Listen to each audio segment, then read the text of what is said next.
Bahujan Samaj party Mayawati ने उत्तर प्रदेश के साथ साथ पूरे देश में जहां भी बसपा चुनाव लड़ेगी, हर बार मायावती बसपा ने कहा कि हम सिर्फ खुद अपने बल पर चुनाव लड़ेंगे, समझौता नहीं। सबसे पहले तेलंगाना में बहुजन समाज पार्टी मायावती ने उत्तर प्रदेश के साथ साथ पूरे देश में जहां भी बसपा चुनाव लड़ेगी, हर बार मायावती बसपा ने कहा कि हम सिर्फ खुद अपने बल पर चुनाव लड़ेंगे, समझौता नहीं। सबसे पहले तेलंगाना में बीएसपी मायावती ने समझौता किया, उल्लंघन। मतलब कि मायावती ने अपने ट्विटर ऐप हैंडल पर कहा था कि किसी के साथ कुछ भी किया जा सकता है, कोई भी समझौता किया जा सकता है, राजनीति में यह सब होता है और यह बात सच है। तो उत्तर प्रदेश की 80 लोकसभा सीट के लिए दोस्तों मित्रों, भारतीय जनता पार्टी ने 51 प्रत्याशियों का ऐलान किया और गठबंधन जो उनके साथ थे, अलायंस थे, उनको भी 5-6 सीटें दे दी। अब मायावती जहां एक तरफ अकेले लड़ने का दम भर रही है बहन जी मायावती, तो वहीं उन्होंने कल जोया की रैली से लोकसभा चुनाव का प्रत्याशी घोषित करने का ऐलान किया। दरअसल 2019 में 10 प्रत्याशी सपा बसपा गठबंधन के जीते थे, तो अमरोहा हॉट सीट को लेकर जो अमरोहा के बसपा के सांसद थे दानिश अली को लेकर बार बार जब दानिश अली के साथ एक बार क्राइसिस हुई दोस्तों, जो लोकसभा में कार्रवाई चल रही थी, उसके दौरान दानिश अली बोल रहे थे जिनको लेकर बीजेपी सांसद रमेश बिधूड़ी ने आपत्तिजनक भाषा का इस्तेमाल किया, जिसके कारण रमेश बिधूड़ी को भी इस बार दिल्ली से चेकआउट कर दिया गया। तो लोकसभा की क्राइसिस के बाद भारतीय जनता पार्टी ने रमेश बिधूड़ी को बहुत दिन से गुस्सा थी। भारतीय जनता पार्टी ने सोचा था कि लोकसभा चुनाव में इनको सबक सिखाया जाएगा। तो जैसे ही 195 नामों की बीजेपी ने घोषणा की, दिल्ली में 7 नामों की घोषणा की, जिसमें रमेश बिधूड़ी का टिकट उड़ा दिया, पत्ता साफ कर दिया। तो बहन मायावती ने भी जो दानिश अली थे अमरोहा के सांसद बीएसपी के, वह उनके साथ उनका मानना था कि बहन मायावती ने बसपा ने उनसे नहीं पूछा। तो बीएसपी ने, बहुजन समाज पार्टी ने इस बार दानिश अली की जगह डॉक्टर मुजाहिद हुसैन को यहां से प्रत्याशी बनाया है, अमरोहा ज्योतिबा फुले नगर से। और तो इस संकेत के चलते बसपा ने, बहुजन समाज पार्टी ने संकेत दे दिए हैं कि वह 80 लोकसभा सीटों पर जल्दी लिस्ट जारी करेगी। और कल ही कांग्रेस ने अपने 39 प्रत्याशियों की घोषणा करी। तो दानिश अली को अब कांग्रेस लड़ाएगी, ऐसा मीडिया सूत्रों का दावा है। राहुल ने दानिश अली को अमरोहा से लड़ने की हरी झंडी दे दी है, लेकिन अधिकृत नहीं है। और यहां से भारतीय जनता पार्टी ने, मैंने कहा भारतीय जनता पार्टी अपने कार्यकर्ता, अपने नेता जो लड़ने वाले, उनके साथ गद्दारी नहीं करती है। तो वहां से बीजेपी के 2019 में हारे थे, बीएसपी से कंवर सिंह तंवर को फिर से मैदान में उतारा है। और जो 2019 में दानिश अली से 60,000 वोटों से हार गए, तो अब की बार योगी मोदी लहर है। और पिछली बार भी योगी मोदी लहर थी, इस बार योगी मोदी लहर प्लस राम मंदिर है। तो अब देखते हैं ये दानिश अली या डॉक्टर मुजाहिद अली या कंवर सिंह तंवर वहां से किस तरह के समीकरण को बनाते हैं, किस तरह के समीकरण को बिल्ड करते हैं। लेकिन 2024 का अखाड़ा लग चुका है और 2-2 हाथ प्रत्याशी को बीच में होना है। अब बेहतर रणनीति जिसकी लीडरशिप होगी वो यहां से जीतेगा। यही हाल मैंने बताया था, रितेश पांडे अम्बेडकर नगर से बीएसपी सांसद थे, उनकी विचारधारा से मायावती खुद नहीं थी और पार्टी से निकालने वाली थी। इससे पहले उन्हें निकाल दिया और वो खुद निकल गए, इस्तीफा दे दिया और बीजेपी ने उन्हें अपना लिया टिकट अम्बेडकर नगर से। मीडिया बीजेपी के इशारे पर काम करती है, गोदी मीडिया कहते हैं, गोदी में बैठने वाली मीडिया दोस्तों है। और ये मीडिया सिर्फ विपक्ष के लिए काम करती है, अपने पार्टी के लिए, बीजेपी के लिए काम करती है। लेकिन गलती करे सरकार और सवाल विपक्ष से पूछती है। तो ये जो क्वेश्चन है बार बार मायावती से पूछा जाता है, बहन मायावती से पूछा जाता है कि आप बताओ कि किनसे गठबंधन करोगी। हर बार में बहन मायावती ने गठबंधन से इनकार किया, अपने 80 सीटों पर लड़ने की घोषणा की है। और बार बार ये क्वेश्चन इसलिए दोहराया जाता है कि जो उनके सांसद है वो छोड़कर भाग जाए, उनका जो मैसेज है गलत मैसेज फॉरवर्ड हो जाए, ताकि ये बसपा कमजोर हो जाए। तो मायावती ने उत्तर प्रदेश में 80 सीटों पर चुनाव लड़ना है, लेकिन उन्होंने अपना जो चुनाव है तेलंगाना पे वो बीआरएस के साथ लड़ेंगी, जो वहां के बीआरएस मुख्यमंत्री थे। अब की बार कांग्रेस की वहां सरकार है, तो इस बार दोनों मिलकर वहां पर चुनाव लड़ेंगे तेलंगाना में। तो बीएसपी बिजनौर सांसद जो है मुलक नागर ने मायावती को लेकर बात कही थी, कहा कि इंडिया गठबंधन अगर बहन मायावती को पीएम घोषित करें तो वह गठबंधन में जा सकती है। लेकिन यह बात तय है कि महाराष्ट्र में जो लोग बीजेपी के साथ गए तो बीजेपी ऐसे लोगों पर निशान उनके औकात, उनकी क्षमता के हिसाब अपनी पार्टी में रखती है, कहीं धोखा ना दे दे। तो इसी के चलते जो है मायावती गठबंधन यूपी में नहीं करेंगी और बीजेपी ने 51 नाम की सूचियों में घोषणा कर दी है, जिसमें 29 नाम में से 24 नाम बचे हैं। और अब कांग्रेस भी बची सीटों, कांग्रेस और क्या कहते हैं समाजवादी, दोनों समाजवादी कांग्रेस और बसपा की जो सीटें रह गई हैं, बसपा को छोड़कर वो अभी उस पर घोषणा करने जा रही है। तो तब देखते हैं कि जब तक बसपा समाजवादी कांग्रेस पूरी सीट पर घोषित नहीं करती तब तक समीकरण किस तरह के बनेंगे कुछ भी नहीं कहा जा सकता है।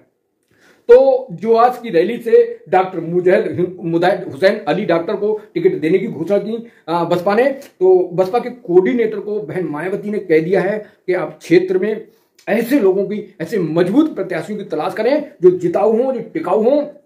तो भाई इस काम में अंदर खाने लगे हैं। कोऑर्डिनेटर ने इस तरह का मैं फोन पर बताया, लेकिन उन्होंने कहा जो पैनल है, जो सूची है, उसको सार्वजनिक नहीं किया जा सकता। जब सूची आएगी तो मीडिया को इस बारे में पता चल जाएगी। तो जो लोग, मायावती बहन ने कहा है कि जो लोग अंबेडकर की विचारधारा, आत्मसम्मान, स्वाभिमान के लिए काम नहीं करते हैं तो उन्हें टिकट देने में क्या प्राथमिकता देना चाहिए, पूंजीपति को क्या टिकट देना चाहिए। तो इस तरह मायावती ने कहा है। और बीएसपी एसपी मतलब समाजवादी कांग्रेस के दिग्गज नेता बीएसपी के संपर्क में हैं और हो सकता है जिन जगह से बीजेपी टिकट घोषित नहीं कर रही है उन पर मायावती दांव लगा सकें। तो यही कारण है समाजवादी और बीजेपी दोनों मिलकर अभी जो प्रत्याशी रह गए उन पर घोषित करने में देर कर रही है, आनाकानी कर रही है, सस्पेंस बनाए हुए।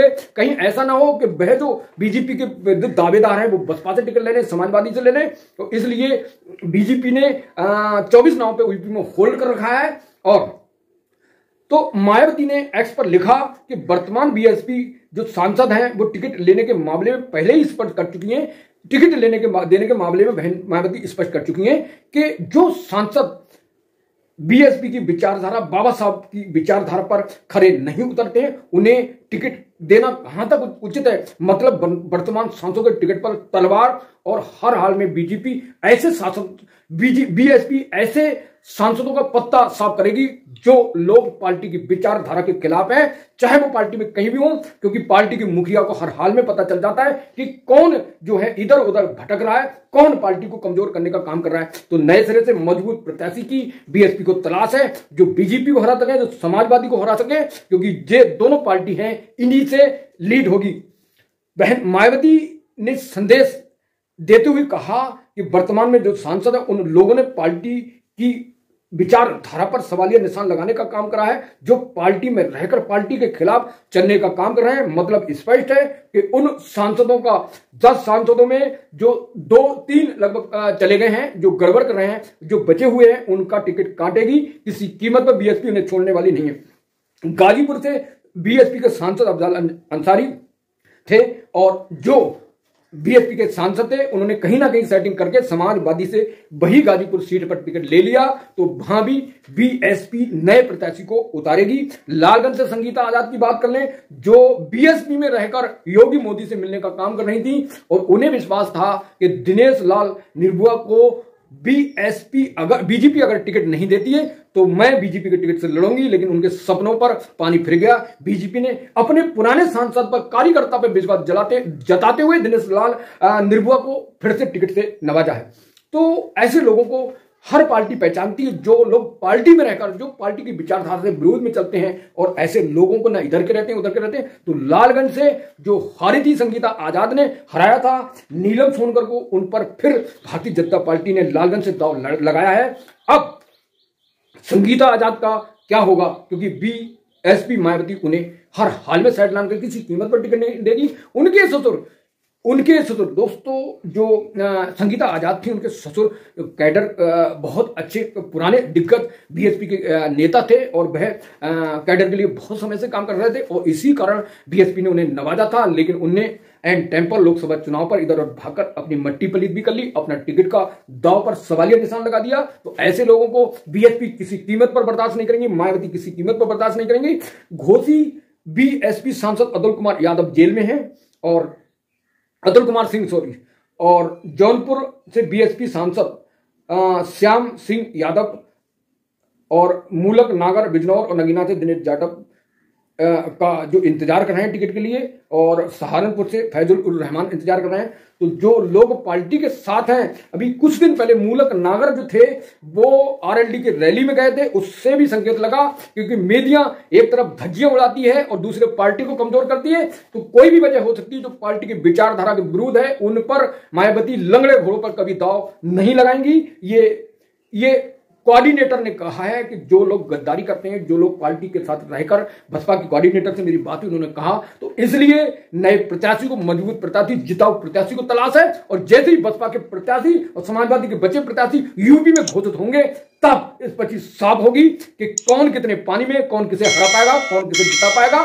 बीजेपी मोदी लहर और राम मंदिर का सहारा लेकर फिर से 2024 में बहुत बड़ा गेम खेलने जा रही है। लेकिन यहां पर सब बीजेपी के बाद दूसरी पार्टी बसपा है और बसपा कमजोर नहीं है, क्योंकि लगातार बसपा को मीडिया फर्जी खबरों के सारे गुमराह करने की कोशिश करती है। दोस्तों, अभी कुछ दिन पहले खबर चल रही कि जो अपना ओवैसी है, ओवैसी की यूपी से एंट्री है, वो इंडिया गठबंधन में मायावती के साथ जाएंगे तो मुस्लिम वोट का ध्रुवीकरण होगा और बीजेपी को फायदा होगा। लेकिन ऐसा कुछ नहीं है। जिस तरह फर्जी खबरों को मीडिया प्रकाशित करने की कोशिश करती है, उससे बीजेपी को फायदा करने की कोशिश करती है। लेकिन हम या बीजेपी के कैडर को कभी घबराने की, कमजोर पड़ने की कोशिश नहीं करना चाहिए। कमेंट करना चाहिए फर्जी खबरों पे, ऐसे चैनलों को बहिष्कार करना चाहिए जो फर्जी खबरों को प्रकाशित करके पार्टी का कमजोर करने का काम करते हैं। तो जो बीजेपी है वो बहुत तेज और चालाक पार्टी है, वो मिलकर लगातार मजबूत पार्टी को कमजोर इसी तरह करती है। तो ऐसे लोगों को, मीडिया को, ऐसे जो कार्यकर्ता नेता हैं जो बीएसपी में रहने के साथ साथ दूसरी पार्टी में मुंह मारते हैं, ऐसे लोगों को बीएसपी किसी कीमत पर बर्दाश्त नहीं करेगी। और बीएसपी अंबेडकर विचारधारा वाले लोगों को तलाश कर रही है, बाबा साहब के मिशन को लेकर चलने वाली बीएसपी को मजबूत से पकड़ कर रहने वालों की तैयार कर रही है। और अगर किसी को विश्वास करना है बीजेपी कैडर को, तो ऐसे लोगों को विश्वास करना अधिकृत हो। ब्रेन बॉस वाली खबरों से बचकर रहना है और ट्रस्ट वाली खबरों पर विश्वास बनाना है। तो देखते हैं, एक प्रत्याशी बीएसपी का घोषित हो चुका है और जिन लोगों को बसपा प्रमुख मायावती ने पार्टी से निकाल दिया है या जो फिर पार्टी से किनारा गए, इनके बचे सांसदों को क्या मायावती दाव लगाएंगी और क्या नए लोगों को तलाश करेंगी। तो अब देखना है कि 2024 का लोकसभा चुनाव आने वाला है। जब बसपा की लिस्ट आएगी तो खुद को सबको पता चल जाएगा। तो यूपी में बसपा से जुड़ी न्यूज के लिए मेरे साथ कनेक्ट रहिए और संविधान की कसम प्रोग्राम लगातार आपको मिलता रहेगा शाम के 7-7:30 बजे। तो संविधान की कसम प्रोग्राम देखना ना भूलें। मेरे साथ जुड़े रहें, अपने अपने परिवार का ख्याल रखें। Thank you so much watching this video.